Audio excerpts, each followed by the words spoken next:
The Overton window is often described as the range of ideas deemed politically or socially acceptable at a given moment.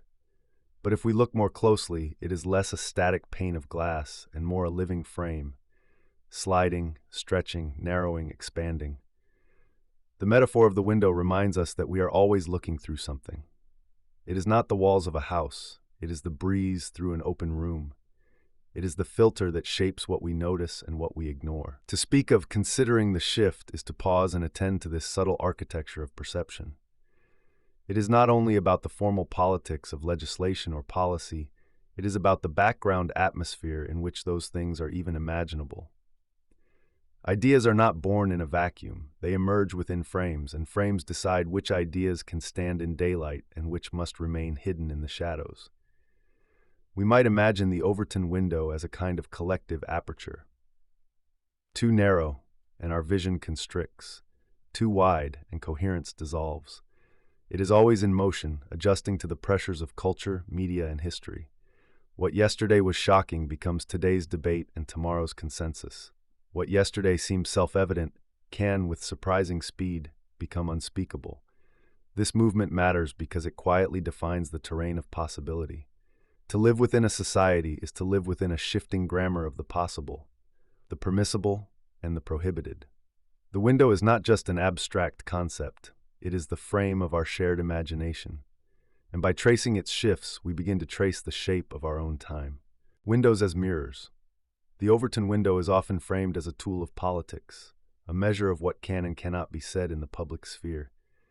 Yet if we linger with the metaphor, we find something more subtle. The window is not only a portal but a mirror. It reflects back to us not only the ideas we permit, but the identities we assume. A society cannot act on what it cannot imagine. If a possibility lies outside the window, it does not merely go unchosen, it often goes unseen. An idea outside the frame may exist in theory, but to the majority it feels absurd, dangerous, or impossible. Conversely, ideas within the frame carry an aura of obviousness. They seem natural, even inevitable. The window does not only delimit discourse, it shapes perception itself. This reflective quality means that the window tells us more about ourselves than about the ideas it frames. A narrow window suggests a culture that feels threatened, defensive, easily destabilized. A wider window suggests confidence, resilience, or at least curiosity. In both cases, what the window reveals is not simply what a society thinks, but how it imagines its own capacity to change. And so to look at the Overton window is to hold up a mirror. What we see in its reflection are the contours of collective self-image. What we fear, what we hope, what we are willing to risk, and what we are desperate to preserve. The window is not just about ideas, it is about identity. The mechanics of movement. If the Overton window is a frame, then its movement is not mechanical but organic. It rarely shifts through sudden decree or a single act of will. More often, the shift comes gradually, through the slow accumulation of gestures, metaphors, repetitions. It is less like an earthquake and more like erosion, a shoreline reshaped grain by grain, until one day the landscape is unrecognizable. Consider how ideas enter the window. Rarely do they burst through with fanfare. They arrive first at the margins, in whispers, in art, in satire. A joke told often enough begins to soften resistance. A phrase repeated across headlines begins to feel familiar. A possibility sketched in fiction prepares the mind to accept it as fact. By the time the idea has stepped fully into the window, much of the groundwork has already been laid. The same is true in reverse. Ideas also exit the window, sometimes without us noticing. What once seemed unquestionable can drift slowly into the realm of the unspeakable. The rituals that once organized a society become relics. The truths that once anchored a generation become curiosities for the next. The frame does not only invite new ideas in, it quietly pushes old ones out. And always the paradox. Once the window has shifted, the new arrangement feels obvious. The impossibility of yesterday becomes the banality of today. We forget the resistance, the outrage, the insistence that this can never change. Retrospect paints the shift as inevitable, but inevitability is only the story we tell ourselves after the frame has already moved. To trace the mechanics of movement, then, is to attend to the subtle engines of culture: repetition, narrative, metaphor, silence, and time. These are the levers by which perception shifts and the possible is remade. Responsibility in the frame. To notice the shifting window is to recognize that we are not just spectators, we are participants. None of us alone controls the frame, yet all of us lean against it in some way, nudging it forward, holding it still, or reinforcing its boundaries without realizing it. Every word spoken at a dinner table, every silence held in the face of controversy, every story shared or withheld contributes, however faintly, to the shape of the window. The danger lies in passivity. When we treat the window as natural law, as though it were the weather, arriving and departing beyond our influence, we surrender responsibility for its direction. But the window is not the weather, it is scaffolding. It is built, maintained, and shifted by human hands.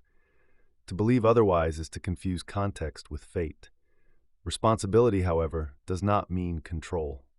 No single person can determine the horizon of the possible. Yet responsibility can mean discernment, asking what words we amplify, what metaphors we normalize, what ideas we allow to pass as harmless when they are in fact corrosive. To live consciously within the frame is to admit that even small gestures accumulate. This is why responsibility in the frame is both ethical and imaginative. It asks, what kind of world are we quietly rehearsing through our conversations, our refusals, our entertainments, our daily rituals? The window is not merely shaped by politicians or pundits. It is shaped in classrooms, in kitchens, in jokes, in the stories we tell our children.